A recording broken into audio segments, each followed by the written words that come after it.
Recently मैं अभी कोटा गया था, वहाँ पे मैंने खाई कोटा की ओरिजिनल कचौरी, जो कि रतनवाला या रतलामी दो फेमस हैं वहाँ पे। और एक खास बात पता है क्या है, कोटा के अंदर जितने भी कचौरी वाले हैं ना, वो सब जैन है। बड़ी इंटरेस्टिंग सी बात है ना, जो फेमस है उनकी बात कर रहा हूँ। तो चलिए मिलके बनाते हैं कोटा की हींग वाली कचौरी, सेम टू सेम। कैसे हो मेरे स्वाद के मित्रों, मैं शेफ भूपी आपका स्वागत करता हूँ अपनी किचन में, जहाँ बनाते हैं नई पुरानी रेसिपी साइंस के साथ। सबसे पहले तो हम यहाँ पे दाल भिगो लेते हैं। दाल मैंने पहले से ही भिगो के रखी थी। यहाँ पे लगभग आधा से 1 घंटा इसको भिगोना बहुत ज़रूरी है। अच्छी तरह से पानी में चली जाए, भीग जाए, तो इसको पकाना बहुत आसान हो जाता है। मैंने यहाँ पे 1 कप उड़द की दाल ली है। कोटा में उड़द से बनाई जाती है, कई जगह मूंग से भी बनाई जाती है, लेकिन कोटा में अक्सर उड़द का ही इस्तेमाल किया जाता है। ध्यान रहे कि दाल अच्छी तरह से भीग जाए, उसको आप तोड़ के भी चेक कर सकते हैं। अब इसका आटा लगा लेते हैं। आटा लगाने का एक बहुत ही बढ़िया तरीका आपको बताता हूँ मैं। 2 कप मैदा लिया है, उसमें थोड़ा सा नमक जाएगा और उसी के साथ में थोड़ा सा बीच में छेद कर देंगे। यहाँ पे डालेंगे हम थोड़ा पानी और पानी के साथ ही हम डाल देंगे तेल। तेल को मिलाकर आटे के साथ मिक्स नहीं करना, पानी में तेल मिलाना है। कुछ अजीब आपको लग रहा होगा, लेकिन इसमें ट्राई करना आप। कचौरियाँ बनाने में बहुत आसानी होती है, मैदा पकड़ने में आसानी होती है। अब अच्छी तरह से उसको मसल लेंगे। इसका जो डो लगता है वो थोड़ा सॉफ्ट लगता है, समोसे का डो थोड़ा सा टाइट लगता है, ये दोनों में अंतर होता है। डो को हम रेस्ट देंगे लगभग 15 से 20 मिनट का। इसी बीच में हम अपनी स्टफिंग तैयार करते हैं। एक कढ़ाई ली है हैवी बॉटम की, इसमें डाल रहे हैं 2 से 3 बड़े चम्मच तेल के। बहुत ज़्यादा तेल गर्म नहीं होना चाहिए, क्यों? क्योंकि हमको यहाँ पे तड़काना नहीं है। साइंस समझने की कोशिश करना आप। 2 छोटे चम्मच पतली वाली सौंफ, 1 छोटा चम्मच जीरा, साबुत धनिया 1 छोटा चम्मच, हाथों से इस तरह से क्रश करके डाल सकते हैं। और उसी के साथ में लगभग 5 से 6 लौंग हल्की सी तोड़ के, और 10 से 12 लगभग काली मिर्च हम डाल रहे हैं, वो भी हल्का सा तोड़ के डालेंगे। जैसे आपको हल्की सी मसालों की खुशबू आती है, अदरक और हरी मिर्च ऐड कर दीजिए। अदरक हमने यहाँ पे चॉप करके ऐड करी है लगभग 2 इंच, और लगभग 5 से 6 के आसपास हरी मिर्च। दोनों का ही बहुत अच्छा फ्लेवर आता है। सारे मसाले और ये हरी मिर्च और अदरक, इसको बिल्कुल धीमी धीमी आंच पर चलने दीजिए। इसको स्टर नहीं करना ज़्यादा, बिल्कुल धीमी धीमी आंच पर चलने दीजिए लगभग 5 से 6 मिनट। हाँ, टेम्परेचर हाई नहीं होना चाहिए, वरना ये जलने लग जाएगी, फिर कड़वापन देगी। लगभग 5 से 6 मिनट हो गई। अब इसके बाद में हम बेसन डाल रहे हैं। गलती से मैंने बेसन डाल दिया, पहले मसाले डालने चाहिए। वैसे बेसन मैंने यहाँ पे लगभग 3 बड़े चम्मच डाला है। बेसन की क्वांटिटी थोड़ी सी ज़्यादा रहती है। हल्दी पाउडर आधा छोटा चम्मच, लाल मिर्च पाउडर 2 छोटे चम्मच, और धनिया पाउडर नाम का डाल दीजिए आप थोड़ा सा। मसालों को सबसे पहले तेल में भुना जाता है, उसके बाद बेसन डलता है। आप ये गलती ना करें। बेसन की भुनाई होगी। बेसन की भुनाई के साथ साथ में जो गांठें पड़ रही हैं, लम्स पड़ रहे हैं, उनको भी तोड़ते जाइए। बेसन की भुनाई चलती रहेगी। और यहाँ पे थोड़ी सी मैं कसूरी मेथी डाल रहा हूँ, ये भी बेसन के साथ में भुन जाएगी। कोटा की जो कचौरी है वो हींग की कचौरी के नाम से फेमस है। तो हींग का तड़का ना लगा के हींग का पानी डाला जाता है। जो साबुत हींग आती है ना, बिल्कुल ओरिजिनल वाली, जिसमें फ्लावर नहीं मिला रहता है, उसका इस्तेमाल किया जाता है। पानी में घोल लिया जाता है और उसको धीरे धीरे करके उसको मेल्ट किया जाता है, और उसका जो सफ़ेद पानी होता है बिल्कुल खुशबूदार, उसका इस्तेमाल किया जाता है, जिससे उसकी जो खुशबू है, जो एक्चुअल जो हींग की खुशबू है, वो काफ़ी देर तक कचौरी में बनी रहती है। तो ये गया हमारा हींग का पानी।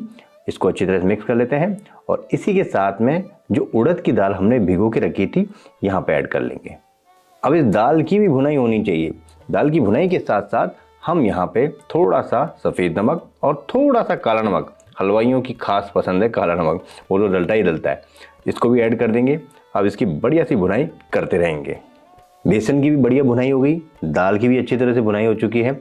अब इसमें हम डाल रहे हैं यहाँ पे थोड़ा सा अमचूर पाउडर 2 छोटे चम्मच, और इसी के साथ में हम यहाँ पे गरम मसाला का इस्तेमाल कर रहे हैं। बहुत ज़्यादा गरम मसाला नहीं डालना है, क्योंकि हमने लौंग और काली मिर्च का फ्लेवर पहले से ही बढ़ा रखा है। भाई, इस रेसिपी में धनिया जाता है या नहीं जाता, लेकिन धनिया हमारी रेसिपी में जरूर जाएगा, क्योंकि धनिया जाता है श्रद्धानुसार। हमारी कचौरी की स्टफिंग यहाँ पे रेडी हो चुकी है। अब इसको निकाल के साइड में रखते हैं और थोड़ा सा ठंडा होने का इंतज़ार करते हैं, जिससे कि आसानी से इसकी बॉल बन जाए। डो को रेस्ट करते हुए लगभग 15 से 20 मिनट हो गया है। अब इसको हल्का सा रब करते हुए हम इसको गूंद लेंगे। इसकी छोटी छोटी सी लोइयाँ तोड़ लेंगे। जो कोटा में कचौरी बनाई जाती है वो थोड़ी छोटी बनाई जाती है, लेकिन हमने यहाँ पे मीडियम साइज की बनाई है। आप चाहें तो मिनी कचौरी भी बना सकते हैं। जो स्टफिंग है वो ठंडी हो चुकी है।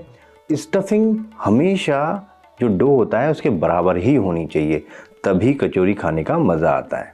वैसे आप चाहें तो थोड़ी कम कर सकते हैं, लेकिन कम करने की बजाय आप बढ़ा देंगे तो ज़्यादा बेहतर रहेगा। हमने स्टफिंग की बॉल बना ली है। थोड़ा सा मसाला बच गया था, आप चाहें तो इस मसाले का पराठा बना सकते हैं, बहुत ही गजब का पराठा बनता है। अब बारी आती है इसमें स्टफ़ करने की। तो यहाँ पे बिल्कुल सॉफ्ट हो चुकी हैं ये। अब इसकी कटोरी ऐसी बनाएंगे जैसे हम पराठा बनाते हैं ना, सेम टू सेम वैसे ही। किनारियों को पतला रखें, इस बात का ध्यान रखें, क्योंकि किनारियाँ आपस में मिलती है ना तो मोटा डो का रूप ले लेती है। तो उसको पतला रखें और जो ऊपर से थोड़ा सा पार्ट निकल रहा है उसको निकाल लीजिए। तो यहाँ पे इस तरह से बनाते हुए इनका जो जॉइंट है वो नीचे की तरफ रखिए। वैसे हलवाई लोग पता क्या करते हैं, बनाते बनाते ही फ्राई करते हैं, लेकिन हमको इतनी जल्दी नहीं है। आराम से पहले सारे बना लेंगे, उसके बाद ही फ्राई करेंगे, क्योंकि हमारा डेली का काम नहीं है। तेल का टेम्परेचर बिल्कुल लो होगा, मतलब डालते ही हल्के फुल्के बुलबुले आने चाहिए, ज़्यादा बबल्स नहीं आने चाहिए। बहुत तेज बबल्स आएंगे मतलब कि तेल बहुत ज़्यादा गर्म है।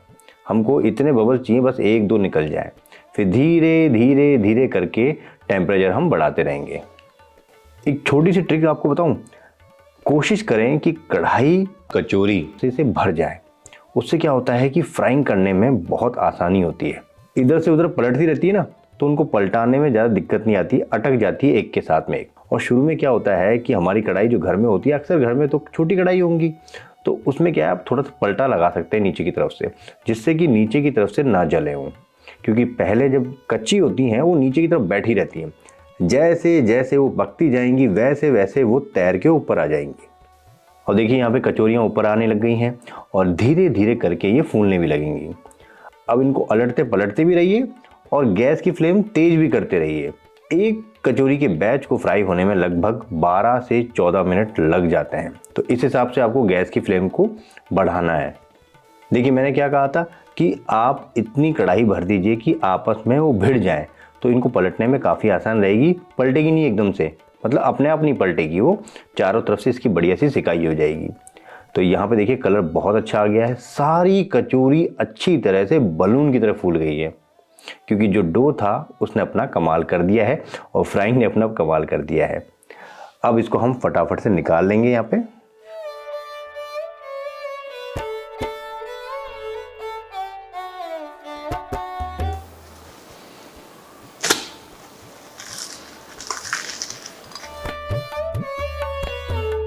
तो यहाँ पे फूली हुई गर्मा गर्म दाल की कचौरी, हींग वाली कचौरी रेडी हो चुकी है। गर्मा गर्म खाइए, ठंडी हो जाए तो भी अच्छी लगती है। खास बात तो यही तो है कि ठंडी होने के बाद भी अच्छी लगती है। और इसमें आप चटनी के साथ खाना चाहें तो हरी और मीठी चटनी डाल सकते हैं। प्लेन भी अगर खाएंगे तो भी बहुत मज़ेदार लगती है। इस तरह से एक बार ज़रूर बनाइए, आपको कोटा की याद आ जाएगी, गारंटी बोल रहा हूँ। और हाँ, अगर कोटा जाने का मौका मिले, मुझे पर्सनली रतलामी की कचौरी बहुत अच्छी लगी। वैसे रतन की कचौरी भी ठीक थी। आपको कौन सी अच्छी लगती है कमेंट बॉक्स में बताइए, इंतज़ार रहेगा। तो फिर मिलते हैं नई रेसिपी के साथ में। जय हिंद दोस्तों।